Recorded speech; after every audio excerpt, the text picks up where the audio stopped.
لە سووریادا بۆ ینی ئایندەی ئەو وڵاتەوە بەشداری سەرجەم پێکاتەکان بەڵام ئەوەی کە جێگەی باسە لە کۆنگرەی پاریس ینی هیچ نوێنەرایەتیشی کورد بوونی نییە بە حکمەوەی کە ینی کۆنگرەکە لە ئاسی نێودەوڵەتی بەسراوە ئەو لایەنانی کە بەشدارن وڵاتانی ینی پاڵپشتی بۆ سووریا و بۆ ئایندەی سووریا واروەها لەسەر و هەمووشیانەوە ینی کە لە پاریس بەسراوە فەڕەنسا خۆی شەکە لە وڵاتانی کە هەمیشە پشتیوانی لە کوردەکە و دەیەوێت دۆخی کورد و دۆزی کورد لە ڕۆژاوی کوردستان بەو شێوازەی کە هەیە بمێنێتەوە لە چوارچەوەی سووریای نوێژدا ینی مەکانەت و هەروەها مافەکانی کورد پارێزراو بێ ئەم شەو گفتوگۆکەین لەسەر کۆی ئەم بابەتانە بە میوانداری بەڕێز دا و چیچەک ڕۆژنامەنووس و هەروەها چاودێری ڕەوشی سووریا کە لە بەرنامەی پانۆراما لەگەڵمانە بەخێربێ کاکدا گەلک سپاس جارێ بە قسەیەک بکەین لەسەر ئەم کۆنگرەی کە لە پاریزە بەسرێت و بەشداری سەرجەم ئەو پێکاتانی کە لە سووریا هەیە و سەرجەم ئەو وڵاتانی کە بەشدارن لە کۆنگرەکەدا کۆنگرەکە بۆ ڕەوشی سووریا و ئایندەی سووریا بەسراوە ئەگەر بەبێ بەشداریەکێ لە پێکاتەکان ئەم کۆنگرەیە بەڕێوە بچە کۆنگرێکی نێودەوڵەتی ئاوها گرنگ پێ دوایە سەرکەوتووە بێ؟ بەڵێ سەرەتا سپاس بۆ ئێوە و بۆ بەڕنامە بۆ بینەرانی کورسات نیوز بەڕاستی ئەم کۆنگرایە بەپێی متابعی ئێمە بە تایبەتی ئەمە دوای کە ئەحمەد شارع خۆی وەکو سەرۆکی سووریا ڕاگەیاند و چەند کابینەیەکی ویزاریش ڕاگەاند لەم دوایەدا ئیتر سەردانی وڵاتانی ئەوروپی هەن وڵاتانی ئەوروپی بوو دیمەشق ڕۆیندا کە بە تایبەتی وەزارەتی دەروەی ئەڵمانیا و فەرەنسا طبعا تا ئێستا ئەمریکا وەکو ئەمریکا دوای دەستنیشانکردنی ترامپ کە بوو بە سەرۆکی ئەمریکا حتا ئێستا هیچ هەڵوێستێکی یعنی دیار و ئاشکارا حکوومەتی تازای ئەمریکا لەبارەی سووریاوە هێشتا ڕاناگەێنراوە هەمووش چاوەڕێی ئەو هەڵوەستی ئەمریکانیش تەبان بە تایبەتی ئەمڕۆ ئێمە دۆخی سووریا دەبینن کە زۆر ئاڵنگاری هەیە لە بەردەم دەسەڵاتی تازای سووریادا بە تایبەتی مەسەلەی سزاکانی لەسەر سووریا دووەم مەسەلەی ئەمنی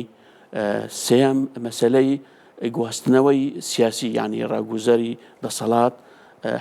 مەسەلەی انتقالی حکوومەتی انتقالی لە سووریادا کە هێشتا لە سەرەتایە و شتێکی لەسەر عەردش هەیە کە ئەمبێژن وەکو مەسەلەن وەکو سووریا وەکو دابەش بووە ئێستا لەسەر چەند لایەنێک ئەمری واقع دابەش بووە ئەمری واقع دابەش بووە و ئێمە دەبینن حتا ئێستاش حکوومەتی تازەی سووریا یعنی هیچ هەڵوێستێکی ئەوەندە ڕاستەوخۆ یانیش بوو مەسەلەی پێکهاتەکان هێشتا هیچ قسەی نەکردووە یعنی لەگەڵ کووردا گفتوگۆی هەیە کاکدا گفتوگو هەیە بەڵام هەڵوێست مەبەستم ئەوە یعنی مەسەلەن ئەمبێژن حتا ئێستا هیچ خۆیان مەسەلەی کورد هەی گفتوگودایە بەڵام بڵێن بوو مافەکانی پێکهاتەکان یعنی بوو مەسەلەی عەلەویەکان درزیەکان و بە تایبەتیش وەکو هێزێکی سەرەکی کە ئێستا لە سووریا هەژمونێکی تەواوی هەیە وەکو باکوورە ڕۆژهەڵاتی سووریا هێزەکانی هەسەدا حتى ئێستا لە دانوستاندایە یعنی حکوومەتی شەرع حتى ئێستا ناخوازێت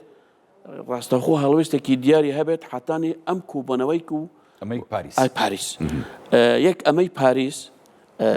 تایبەتی سێ بابەتی سەرەکی ئەو بابەتانی بابەتی سەرەکی ئەوەیە مەسەلەی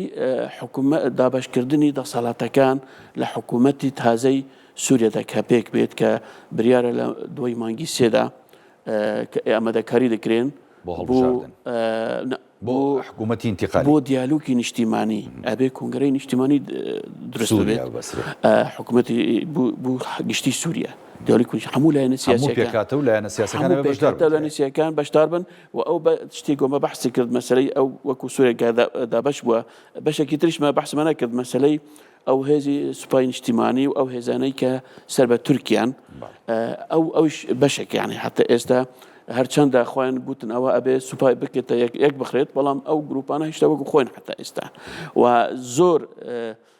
مەسەلەی لە بواری ئیداریدا زۆر ناوچە هەنە لە بواری ئیداری ڕادستی حکوومەتی شەرع نەکراون کە لە ژێر دەستی ئەو گروپانەدەن لەبەرەوە یەکەم مەسەلەی کۆنگرەی پاریس کە بەسراوە لە مەسەلەی بۆ حکوومەتی انتقالی کە چۆن بە شێوەیەکی دادوەرانە دابەش بکرێت لەسەر ئەو هەموو پێکهاتە و لایەنەکانی کە هەن دووەم مەسەلەی ئابووری کە سزای لەسەر سووریا هەیە چۆن ئەو سزانە بتوانن هەڵبگیرێت و یان کەس بکرێت یعنی ئەبێ ڕێگایەک بدرێت بوو گەشە پێدان. مەسەلەی سیامیش مەسەلەی ئەمنیە کە دوای ڕوخانی بەشار ئەسەد یان ڕۆشتنی بەشار ئەسەد سووریا ئێستا وەکو بڵێن بەڕەڵا بووە یعنی ئەو مەسەلەی ئەمنی مەسەلەی تۆلەکردنەوە دەستی پێ کردووە لە زۆر شوێن بە تایبەتی ئەو بەرپرسانی کۆنە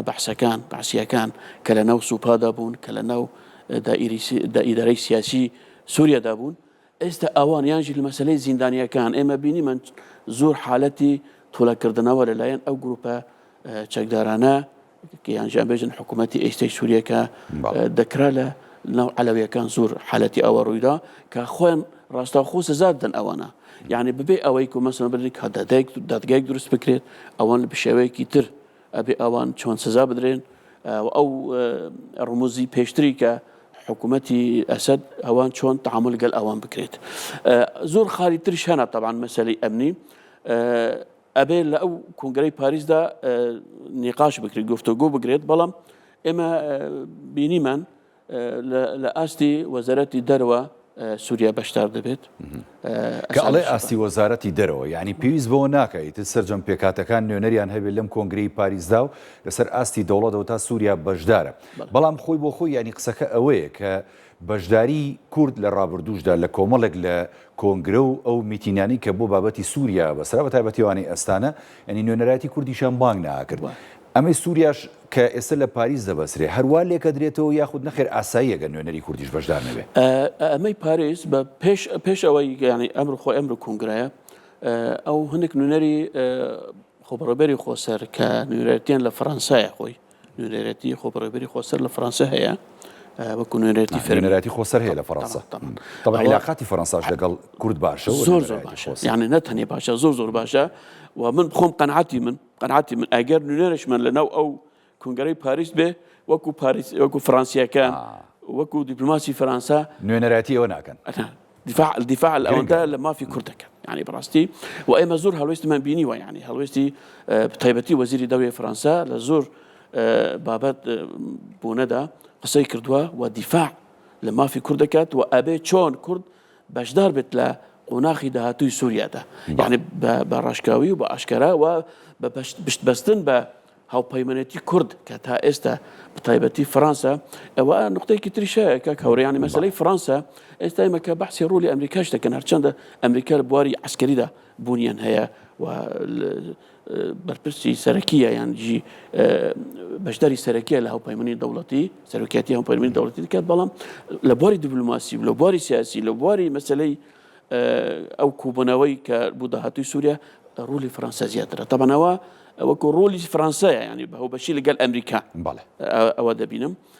ئەوە لە چەند جارێکدا خۆم چەند لێکۆڵینەری فەڕەنسیم بینی ینی گوتم بۆچی فەڕەنسا ینی هەنێک شت خۆیان بەشدار ناکات لە بواری عەسکەریدا گوتی فەڕەنسا وەکو نوێنەری ئەمریکایە لە بواری دیپلۆماسی و لە بواری ئەمریکا ڕۆ عەسکەریەکەیە ڕۆی عەسکەریەکە ئەو دەکات بەڵام طبعا دەوری ئەمریکا زۆر بەقواتە لەبەر ئەوە ئێستا فەڕەنسا ئێمە دەبینن یعنی لە فەڕەنسیەکان کە خۆیان وجودیان ئێستا هەیە لە باکوور ئەزانی هەر فەڕەنساش ینی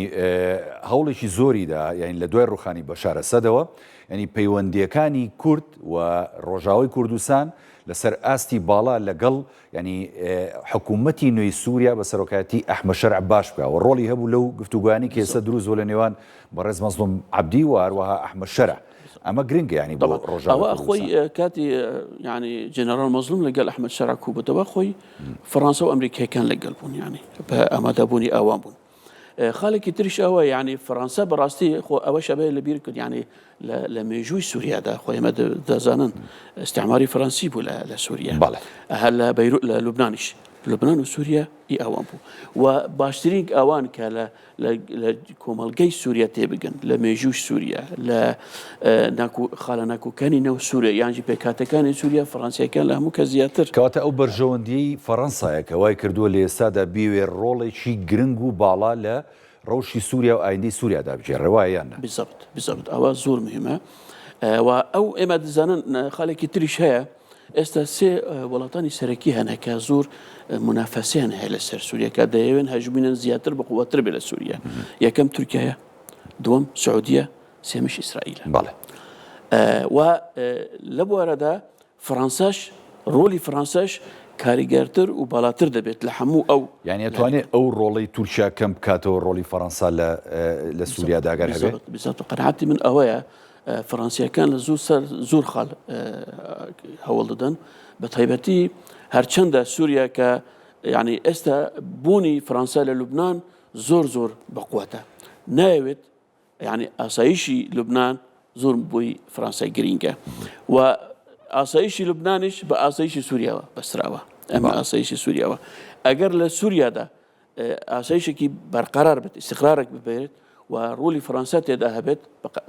و پشتی فەڕەنسا پشتی خۆی بە کورد بەستەوە بڕاستی پشتی خۆی بە کورد بەستیوەتە بە تایبەتی لە مەسەلەی تیرۆردا لەبارە مەسەلەی بڵێن هەبوونی داعش بێیان هەر گروپێکی تر بێ و دەیەوێت هەژمونی خۆی زیاتر بێ لە سووریادا و عیلاقاتی فەڕەنساش یعنی بە تایبەتی لەگەڵ هەموو پێکهاتەکان هەیە ئێستا بەردەوامە و فەڕەنساش ڕۆلێکی ئەوە ناوەندگیری دەبینێت لە نێوان تورکیا و سعودیە و ئیسرائیل و ئەم وڵاتانە ئەبێ ئامادە بن لەم کۆنگرەی پاریس. کەواتە ئەم کۆنگرەی پاریس ئەتوانین بڵین گرنگە بۆ ئایندەی سووریا و بۆ ینی ئەو دابەشکاری دەسەڵات کە لە سووریا لە نێوان پێکهاتەکان لە ئایندە چاوەڕێکرێت و بە دیاریکراوی تر بۆ ئایندەی کورد زۆر گرنگە ئەم کۆنگرەی سووریا. پێ دوایە ینی دەرەنجامەکانی کۆنگرەی سووریا دەرەنجامێکی گرنگ و باڵا بن و سەرجەم لایەنەکان ئەوەی لە سووریان و هەروەها سەرجەم لایەنە بەشدارە نێودەوڵەتیەکانی ژۆک وڵاتانی تورکیا و میسر و هەروە ئەمریکا و تەنانەت سعودیەش ینی پابندە بن بە دەرەنجامەکانی کۆنگرەی پاریسەوە کاک داود؟ بە تاکید ینی فەڕەنسا وڵاتێکی زلهێزە ینی ئێمە دەزانن و هەر هەنگاوە کە فەڕەنسا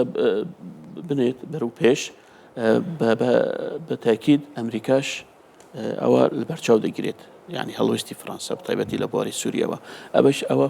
فەڕەنسا و ئەڵمانیاش بە تایبەتی ینی هەردوو فەڕەنسا و ئەڵمانیا خۆن بەدەزانن سەرۆکایەتی یەکتی ئەوروپا دەکەن لە ئێستادا و هەڵوێستی ئەوان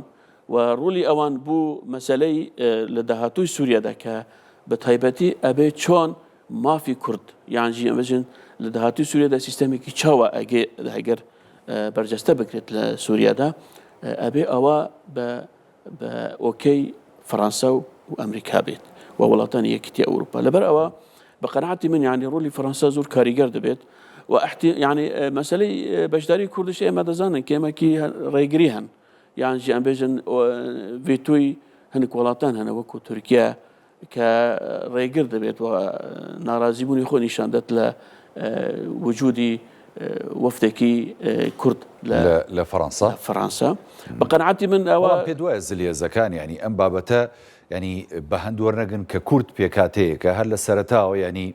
ناوچەکانی خۆی پاراستووە کۆمەڵێک کانتۆنی گرنگی دروست کردووە و لە ڕووی سەربازیەوە باڵا دەسە و لە شەڕی داعشیشە هاوکار و هەمانگ بوون لەگەڵ ئەمریکا و هێزەکانی هاوپەیمانی نێودەوڵەتی. پێ دوایە ئەم بەرژەوەندی کوردان لەبەر چاو نەگرن لەگەڵ پاراستنی بەرژەوەندەکانی تورکیاش لە وڵاتە؟ بە قەناعەتی منانی بەڕاستی کە هەوریانی لە ئێستادا هەندێک شتی تازە ڕووی دەدەن لە ڕۆژهەڵاتی ناوەڕاستدا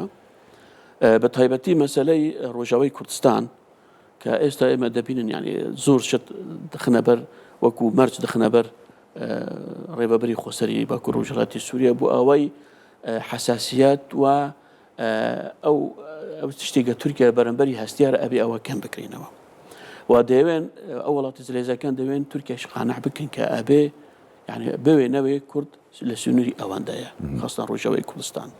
و هێزەکانی هەسەدە هێزێکی کاریگەرە و ڕاهێنکراوە و ئامادەیە نەتەنیا بوو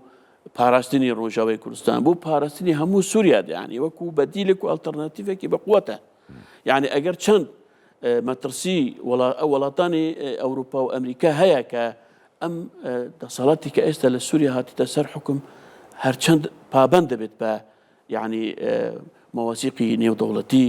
و مەسەلەی ئاسایشی نێودەوڵەتی و منطق ڕۆژهەڵاتی ناوەڕاست و پابەندی ژەوی بە دەرەنجامی کۆنگرە نێودەوڵەتی طبعا ئەمە مەترسی هەیە یعنی اینجا یعنی سوپای سووریا چۆن سوپایسکی سووریا چۆن دروست بکرێت لە یەکێدا سعودیا خۆی ئامادەی خۆ نیشانداوە بوو سوپایەکی تازە کە خۆی بەشدار بێت بوو ڕاهێنان و پەروەردەکردنی تورکیاش لەو لاوەیانی بەهامان طبعا مەبەستم ئەوەیە تورکێشی خۆی ئەڵێ منیش ئامادەمە بوو سوپایکە منی سوپایەکەم حازرم کردووە وەکو ئەو گروپانەی سوپای نیشتیمانی سووریا ئەڵێن ئەواشی خۆمە ئەبێ ئەوانش ڕووی کاریگەرین هەبێت لەبەر ئەوە یعنی لە هێزی توکمە و هێزی ڕاهێنراو و هێزی کە وڵاتانی ئەوروپی بە تایبەتی فەرەنسا و ئەمریکا و بریتانیا کە پشتی خۆیان پێ بەستن بۆ ڕێگری لە هەر هەوڵێکی گروپی تروریستی ئەبێ پشتی خۆیان بە هەسەدا و ببەستنەوە و هەسەدا لەم 10 ساڵە 12 ساڵی ئەخیردا بەڕاستی وجودی خۆی ئیسپات کرد لە شەڕی دژی داعش و دژی تیرۆر و بە تایبەتی ئەو سیستەمەی کە ئێمە بڵێن ئەو سیستەمەی و ئێستا لە باکوور ڕۆژهەڵاتی سووری هەیە سیستەمی خۆبەڕێوەبەری خۆسەر سیستەمێکی دیموکراتی ئێستا بنێرە حکوومەتی سووریای تازە کابینەی دروستی کرد هیچ ژنێکی تێدا نبوو ئێجا بوو ئەوەی تو ئەمە ئەوروپا ڕازی بکرد ژنێک هێنا گوتی بە ئەوە وەزیری ڕۆشنبیری بێت بەڵام بنێرە لە سیستەمی ڕۆژاوای کوردستان بەشداری ژن لە سەدی 50 نە سەدی 40 سەدی 50 لە بواری سەربازی و لە بواری مەدەنیش یعنی لە هەموو بوارەکاندا بووەتە نمونە و بینیمان چەند وەفتێکی پەرلەمانی فەڕەنسا و چوونەتە بۆ بەنداوی تشرین چون بەشداری ناو خەڵکی ناو بەنداوی تشرین وەفدی فەڕەنسا پەرلەمانی فەرەنسا چەند ئەنامێکی پەرلەمانی فەرەنسا و دوای کە گەڕانەوە بچوونە ناو پەرلەمانی فەرەنسا قسەی کرد کە وەزیری دەروەش حازر بوو بەڕاستی ئەوەندە پشتیوانی و بوو ڕۆژاوای کوردستان کردو بە تایبەتی سیستەمی و بەشداری ژن لە بڕێوەبردننی ڕۆژاوای کوردستان و بە تایبەتی لە ناو سوپا لە ناو هەر شوێنێکدا هەبوونی ژن ینی شتێکی جیاوازە کەواتە ئەو ینی خۆبەڕێوەبەری کە لە ڕابردوودا لە ڕۆژاوای کوردستانە بوو ئەو بەشداریی ینی ڕۆژاوای کوردستان و سەرکردەکانی و هەروەها شەڕڤانەکانی لە ڕوبەڕووبوونەوەی هێزەکانی داعش و هەروەها ئەو ئەمرە واقعی کە بۆتە دیفاکتۆیەک ئێستا لەوێ ینی دروستبوونی حکوومەتێکی خۆبەڕێوەبەریە لەو ناوچانەدا و ماوەی چەندین ساڵە لە دوای ینی ڕووداوەکانی ساڵی 2014ەوە ئەم ئەمرە واقعە دروست بووە ئەمە وا ئەکات کە ینی بۆ نمونە وڵاتانی زلهێز و وڵاتانی هەرێمایەتی بە تایبەتیوانی کێسەر ڕۆڵە جێڕن لە ئایندە و داهاتووی نەخشەی نوێی سووریادا ئەم ینی دیفاکتۆیی کە کورد هەیەی لە ناوچەکە لەبەر چاوی بگرن و حساباتی بۆ بکەن ئەمە تەنیا بۆ حیساباتی نا ئەبێ وەکو نموزەجی سووریای نوێ یعنی ئەم ڕێوەبەری خۆسەر کە ئێستا لە باکوور ڕۆژهەڵاتی سووریا هەیە ئێمە ناڵێن لەسەر ئاستی ڕۆژاوای کوردستان تەنیا لەبەر ئەوە ئەو باکوور ڕۆژهەڵاتی سووریا کە دەکەوێتە ڕۆژهەڵاتی فورات دەبێتە ڕۆژهەڵاتی فورات ناوچەیەکی فراوانە پارێزگای دێرەزۆر ڕەقا حەسەکە ناوچەیەکی زۆر فراوانە ڕۆژهەڵاتی فورات ئەم سیستەمەی کە نەکو نموزەجی و نمونەی سیستەمی سیاسی ئەبێ لەسەر ئاستی سووریا ئەبێ ئەوە ببێتە نموزەجێکی سووریای نوێدا ئێمە بینیمان دوای ئەوە دروزەکان کە لە منتیقەی سوێدا ئەوژی پێکاتەیە کە دروست ئەوش ئەڵێن ئێمە سیستەمێکی ناناوەندیمان دەبێ و ئێمە دەوێ خۆمان سیستەمێکی لەسەر ئاستی پارێزگا بێ لەسەر ئاستی هەرێمایەتی بێ ئەبێ سووریا بەو شێوەیە بڕێ بێت یعنی سووریا بە سیستەمێکی ناوەندی مرکزی لە دیمەشق و هەموو شوێنەکەم بڕێوە بێت وەکو سیستەمی پێشوو ئەوە ئەبەت سەرکەوتوو نابێت و دەبێت ئەو نموزەجی کە لە باکوور ڕۆژهەڵاتی سووریا هەیە لە بوو باشووری سووریاش و بوو عەلەویەکان لە سەر ساحیل و لە بوو ناوچەکانی تر ئەبێ شێوەیەکی ناناوەندی سیستەمێکی بناوی فیدرالی دەبێت خۆی مەسەلەکەی ناوی فیدرالیە بەڵام بەر هەنێک خەڵکی عەرەبەکانی ئەمەژن سووریا هەندێک پێکاتە هەنە ئاڵێن فیدرالی وەکو دابەشبوونە خۆی بابەشبوون نییە یەک سیستەمێکی فیدرالی یعنی یەکگرتن سیستەمی فیدرالیە هەر ناوچەی و خۆی ئیداری بەڕێوەبەری خۆی هەر ناوچەی خۆی بە دەرێ خۆی دەکات ئەو سیستەمە باشترین سیستەمە بوو داهاتوو سووریا بە قەناعەتی من لە کۆنگرەی پاریسدا ئەو مەوزوعانی قەش بکرێت و ئەبێ بوو لە حکوومەتی داهاتی سووریادا ئەبێ هەموو پێکاتەکان بەشدار بن وەکو ئێستانە کە تەنیا دەستەی تەحریری شام کە خۆیان هەڵوەشتن بەڵام هەموو ئەو دەموچەوەی ئەوانن کە لە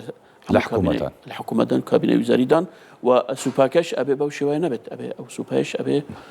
ڕەنگەوڕەنگ بێت و هەموو پێکاتەکان بەشدار بن باش لە داهاتووی سووریادا بەگشتی